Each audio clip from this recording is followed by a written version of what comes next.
জানিয়ে দেব আমাদের হাতে থাকা সর্বশেষ গুরুত্বপূর্ণ আপডেট সংবাদ। ইরানের হাতে রাশিয়ার অস্ত্র, এবার কি করবে ইসরায়েল? এদিকে ইসরায়েলি হামলা মোকাবেলায় প্রস্তুত সেনাবাহিনী।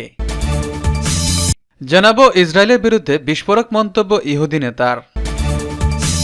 আরও থাকছে রাশিয়ার ক্ষেপণাস্ত্র হামলায় ইউক্রেনে নিহত 17। জানিয়ে দেব এরদোগানকে প্রশংসা করে যা বলল হামাস। এবং সর্বশেষ থাকছে তিব্বতে সামরিক শক্তি বৃদ্ধি করেছে চীন, উদ্বেগে ভারত। দর্শক, এতক্ষণ শুনছিলেন সংবাদ শিরোনাম, এখন বিস্তারিত। ইরানের হাতে রাশিয়ার অস্ত্র, এবার কি করবে ইসরায়েল? দিন যতই যাচ্ছে ততই যেন খোলস ছেড়ে বের হচ্ছে ইরান। একটা সময় প্রায় নিয়মিতই দেশটির বিভিন্ন লক্ষ্যবস্তুতে হামলা চালাতো ইসরায়েল। তখন নিন্দা জানানো ছাড়া পাল্টা কোনো ব্যবস্থা নিতে দেখা যেত না তেহরানকে। কিন্তু সময় পাল্টেছে। দেশটির সমর ভাণ্ডারে যুক্ত হয়েছে অত্যাধুনিক সব ড্রোন ও ক্ষেপণাস্ত্র, যার অধিকাংশই নিজস্ব প্রযুক্তির। তবে ঘনিষ্ঠ মিত্র রাশিয়ার দেওয়া আকাশ প্রতিরক্ষা ব্যবস্থা যেন রীতিমতো অপ্রতিদ্বন্দ্বী করে তুলেছে খামেনির দেশকে। বলা হচ্ছে এর উপর ভরসা করেই সরাসরি ইসরায়েলে ভূখণ্ডে হামলা চালায় দেশটির সেনাবাহিনী, যা নাড়িয়ে দেয় ইসরায়েল ও পশ্চিমা বিশ্বকে। এমন পরিস্থিতিতে বিশ্লেষকরা বলছেন, ইরান রাশিয়া এই সুসম্পর্কের জেরে চড়া মূল্য দিতে পারে নেতানিয়াহুর দেশকে। ইরান ও ইসরায়েলের সংঘাতে নতুন করে উত্তপ্ত গোটা মধ্যপ্রাচ্য। শুরু থেকেই ইসরায়েলকে সমর্থন দিচ্ছে আমেরিকা। অন্যদিকে ভয়ঙ্কর সব অস্ত্র দিয়ে ইরানকে শক্তিশালী করে তুলেছে বিশ্বের অন্যতম সুপার পাওয়ার রাশিয়া। সব দিক বিবেচনা করে চিরশত্রু ইসরায়েলের ভূখণ্ডে হামলা চালিয়েছে তেহরান। এমনকি ইসরায়েলের ক্ষেপণাস্ত্রগুলোকে ঠেকিয়ে দেওয়ার সক্ষমতা রয়েছে উপসাগরীয় দেশটির। আর এই কাজে ইরানকে সহযোগিতা করেছে ভ্লাদিমির পুতিনের দেশ। বার্তা সংস্থা রয়টার জানিয়েছে, চলমান ইউক্রেন যুদ্ধে পুতিনকে আরও হাজারো ড্রোন ও ক্ষেপণাস্ত্র দিয়ে সহায়তা করেছে ইরান। এর প্রতিদান হিসেবে তেহরানকে শক্তিশালী আকাশ প্রতিরক্ষা ব্যবস্থা ও অত্যাধুনিক যুদ্ধবিমান দিয়েছে রাশিয়া। তবে এগুলোর পরিমাণ সম্পর্কে জানা যায়নি। রাশিয়ার নিত্য নতুন প্রযুক্তি ইরানকে আরও শক্তিশালী করেছে, যা ইসরায়েলের মাথা ব্যথার কারণ। এর মধ্যে রাশিয়ার কাছ থেকে S-300 আকাশ প্রতিরক্ষা ব্যবস্থা পেয়েছে ইরান, এবং S-400 নিতে উৎসাহী দেশটি। ইসরায়েলি হামলা মোকাবেলায় প্রস্তুত সেনাবাহিনী, বলছে ইরান। ইসরায়েলের যে কোনো হামলায় মোকাবেলায় সেনাবাহিনী প্রস্তুত রয়েছে বলে জানিয়েছে ইরান। দেশটির বিমান বাহিনী ও নৌবাহিনীর পক্ষ থেকে বুধবার এ প্রস্তুতির কথা বলা হয়েছে। প্রেসিডেন্টও ইসরায়েলি হামলার কঠোর জবাবের হুমকি দিয়েছেন, খবর রয়টার্সের। বুধবার সেনাবাহিনী দিবসের এক কুচকাওয়াজে ইরানের প্রেসিডেন্ট ইব্রাহিম রাইসি বলেছেন, জায়নবাদী শাসক গোষ্ঠীর হামলার কঠোর জবাব দেওয়া হবে। ইরানের নৌবাহিনীর কমান্ডার বলেছেন, লোহিত সাগরে ইরানের বাণিজ্যিক জাহাজগুলোকে পাহারা দিচ্ছে নৌবাহিনী। শনিবার প্রথমবারের মতো নিজেদের ভূখণ্ড থেকে ইসরায়েলকে লক্ষ্য করে ড্রোন ও ক্ষেপণাস্ত্র হামলা চালিয়েছে। 1 এপ্রিল সিরিয়ার দামেস্কে ইরানি কনসুলেটে সন্দেহভাজন ইসরায়েলি হামলার প্রতিশোধ নিতে এই পাল্টা হামলা চালায় তেহরান। সেনা দিবসের অনুষ্ঠান বিমান বাহিনীর কমান্ডার সতর্ক করে বলেছেন, যে কোনো ইসরায়েলি হামলায় মোকাবেলায় রুশ নির্মিত সুখোই 2400 যুদ্ধবিমান প্রস্তুত রয়েছে। ব্রিগেডিয়ার জেনারেল আমিদ ভাইদি বলেছেন, সব ক্ষেত্রে আমাদের পূর্ণ প্রস্তুতি রয়েছে। যুদ্ধবিমান ও বোমারু বিমান প্রস্তুত রয়েছে যে কোনো অভিযানের জন্য। ইরানের বিপ্লবী গার্ড বাহিনীর ঘাঁটি বা ইরানের অভ্যন্তরে পারমাণবিক গবেষণা স্থাপনায় সরাসরি হামলা চালাতে পারে ইসরায়েল। ইরানের বাইরেও ইসরায়েলি হামলার আশঙ্কা রয়েছে। ইরানি নৌবাহিনীর কমান্ডার অ্যাডমিরাল শাহরাম ইরান বলেছেন, লোহিত সাগরে ইরানের বাণিজ্যিক জাহাজগুলোকে সুরক্ষা দিচ্ছে নৌবাহিনী। এডেন উপসাগরে আমাদের যুদ্ধ জাহাজ মোতায়েন রয়েছে। তিনি আরও বলেছেন, অপর দেশের নৌযানকে সুরক্ষা দিতে প্রস্তুত রয়েছে তেহরান। 13 এপ্রিল ইরানের বিপ্লবী গার্ড পর্তুগালের পতাকাবাহী একটি কন্টেইনার জাহাজ জব্দ করেছে। ইসরায়েলের বিরুদ্ধে বিস্ফোরক মন্তব্য ইহুদি নেতার। বিশ্বের বিভিন্ন দেশে ছড়িয়ে থাকা ইহুদিদের নিজ রাষ্ট্র ও ইসরায়েলের প্রতি সমান আনুগত্য পোষণ করতে হয়, এমন একটি ধারণা প্রচলিত। প্রভাবশালী পশ্চিমা দেশগুলোর ইহুদি সমাজের বিভিন্ন কর্মকাণ্ডেই এই চরিত্র ফুটে ওঠে প্রবলভাবে। ঠিক এই মুহূর্তে যখন ইরান ইসরায়েল যুদ্ধের দ্বারপ্রান্তে বিশ্ব, তখন শিয়া মুসলিম অধ্যুষিত ও প্রবল ইসরায়েল বিরোধী রাষ্ট্র ইরানের ইহুদি সম্প্রদায় তেল আবিবের বিরুদ্ধে তেহরানের পদক্ষেপকেই সমর্থন করছে। এক সাক্ষাৎকারে দেশটির সংসদের ইহুদি সম্প্রদায়ের প্রতিনিধি হুমায়ুন সামিয়া নাজাব আবাবে এমনটাই জানান। তিনি বলেন, বিশ্বজুড়ে অনেক ইহুদি ফিলিস্তিনি বর্বর ইহুদিবাদী আগ্রাসনের বিরুদ্ধে, যদিও বিভিন্ন দেশের সরকার ও সংস্থাগুলো ইহুদি সম্প্রদায়কে শতভাগ সমর্থন করে। তিনি আরও বলেন, তবে ইরানের ইহুদিরা নিজ দেশের সঙ্গে বিশ্বাসঘাতকতা করবে না। আমরা ইসলামিক রিপাবলিক অব ইরানকে শতভাগ সমর্থন করি এবং আমাদের নেতা আয়াতুল্লাহ আলী খামেনির নির্দেশনা মেনে চলি।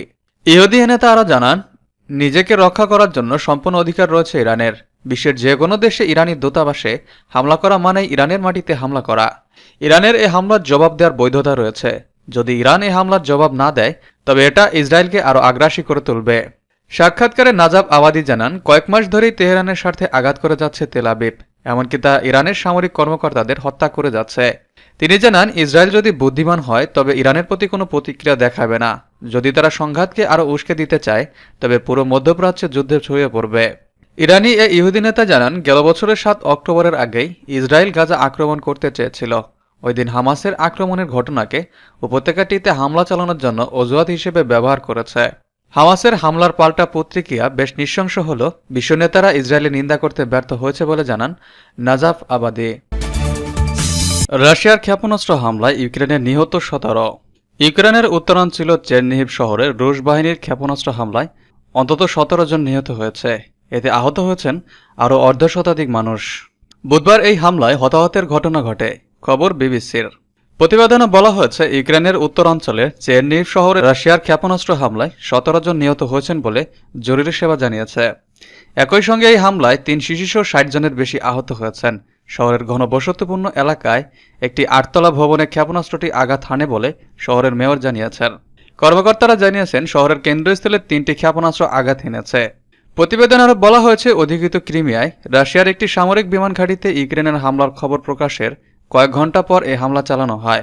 সেই হামলার বিস্তারিত এখন নিশ্চিত করা হয়নি, যদিও স্থানীয় সোশ্যাল মিডিয়ায় চ্যানেলগুলো উত্তর ক্রিমিয়ার ঝনকোয় এয়ারফিল্ডে আগুনের ভিডিও শেয়ার করেছে। চেরনিহিভের মেয়র আলেকজান্ডার নোমাকো বলেন, একটি ভবনে রাশিয়ান ক্ষেপণাস্ত্র সরাসরি আঘাত করেছে এবং বেশ কয়েকটি তলা ক্ষতিগ্রস্ত হয়েছে। কিয়েভের প্রেসিডেন্টের কার্যালয় জানিয়েছে, হামলার আরও 4টি উচ্চ ভবন, একটি হাসপাতাল, কয়েক ডজন গাড়ি, একটি উচ্চ শিক্ষা প্রতিষ্ঠান ক্ষতিগ্রস্ত হয়েছে। এরদোগানকে প্রশংসা করে যা বলল হামাস। হামাস প্রধান ইসমাইল হানিয়া ফিলিস্তিনের পক্ষে থাকায় প্রেসিডেন্ট রিসেপ তাইয়েপ এরদোগানকে স্বাগত জানিয়েছেন। শুক্রবার হামাস প্রধান ইসমাইল হানিয়ার সঙ্গে বৈঠক করেন তুর্ক প্রেসিডেন্ট। বুধবার আঙ্কারায় ক্ষমতাসীন জাস্টিন ডেভেলপমেন্ট পার্টির পার্লামেন্টারি গ্রুপের বৈঠকের আগে লিখিত বিবৃতিতে হামাস এরদোগানকে এই স্বাগত জানায়। বিবৃতিতে বলা হয়েছে, ফিলিস্তিনের জনগণের স্বাধীনতা এবং তাদের সদস্যের মুক্তির সংগ্রামে এরদোগানের মর্যাদাপূর্ণ অবস্থানের জন্য হামাস তুরস্কের কাছে ঋণী থাকবে। এই অবদান তাদের দেশের জনগণ মূল্য দেয়। ফিলিস্তিনের বর্তমান অবস্থা তাকে পাশে পেয়ে আমরা গর্বিত। হামাসের বিবৃতিতে বলা হয়েছে, ইসরায়েলের দখলদারিত্বের বিপক্ষে এরদোগানের সাহসী বক্তব্য এবং ভেত্রপ্রতিম অবস্থান ফিলিস্তিনিদের মানুষ মনে রাখবে। ফিলিস্তিনি জনগণ তার কথা কখনো ভুলবে না। তিব্বতে সামরিক শক্তি বৃদ্ধি করেছে চীন, উদ্বেগে ভারত। ভারতের সঙ্গে চীনের সীমান্ত বিরোধ দীর্ঘদিনের, বিশেষ করে তিব্বত, অরুণাচল সহ বিশাল সীমান্ত রয়েছে চীন ও ভারতের। আর সেই সীমান্তে প্রায় সংঘর্ষে জড়িয়ে পড়েন দুই দেশের সেনারা। অন্যদিকে লাদাখে প্রায় যুদ্ধ অবস্থা। এসব উত্তেজনার মধ্যে চীন তিব্বতে ব্যাপক সৈন্য সমাবেশ করেছে। জানা যায়, ভারতের সাথে উত্তেজনার প্রেক্ষাপটে তিব্বত স্বায়ত্তশাসিত অঞ্চলে সামরিক শক্তি চীন বাড়াচ্ছে বলে খবর পাওয়া গেছে। গত মার্চ থেকে সেখানে ব্যয়বহুল সামরিক শক্তি বৃদ্ধি করেছে বলে জানা গেছে। এতে ভারত উদ্বেগ প্রকাশ ও নিজেদের সেনা বৃদ্ধি করেছে। তিব্বত এলাকায় সৈন্য মোতায়েনের বিষয়টি মাথায় রেখেই 2024 সালে চীনের পিপলস লিবারেশন আর্মির প্রিং নিয়োগ উদ্যোগ গ্রহণ করা হয়। এছাড়া চীন সামরিক অবকাঠামো প্রকল্প নির্মাণও জোরদার করেছে। বিশেষ করে 417টি গুরুত্বপূর্ণ সড়ক প্রকল্প তারা হাতে নিয়েছে। বিমানবন্দর, রেলওয়ে এবং মহাসড়কও রয়েছে এসব প্রকল্পের আওতায়। অবশ্য ভারত থেমে নেই। তারা সংশ্লিষ্ট এলাকায় 10,000 সৈন্য মোতায়েন করেছে। কৌশলগত অবকাঠামো আরও উন্নত করেছে। এক্ষেত্রে বিশেষ করে শেলা টানেলের কথা বলা যায়। প্রকৃত নিয়ন্ত্রণ রেখা বরাবর এটি নির্মাণ করা হয়েছে। চীন 2017 সাল থেকে অরুণাচল প্রদেশের 62টি বিভিন্ন স্থানের নাম পরিবর্তন করেছে। তারা মনে করে এটি তাদের তিব্বতের অবিচ্ছেদ্য অংশ। তাদের কাছে এই স্থানের নাম জাংনাম। ভারতের সামরিক শক্তি বাড়ানোর বিষয়টি পাশ্চাত্যের বিভিন্ন মিডিয়ায় ফলো করে প্রচার করা হয়েছে।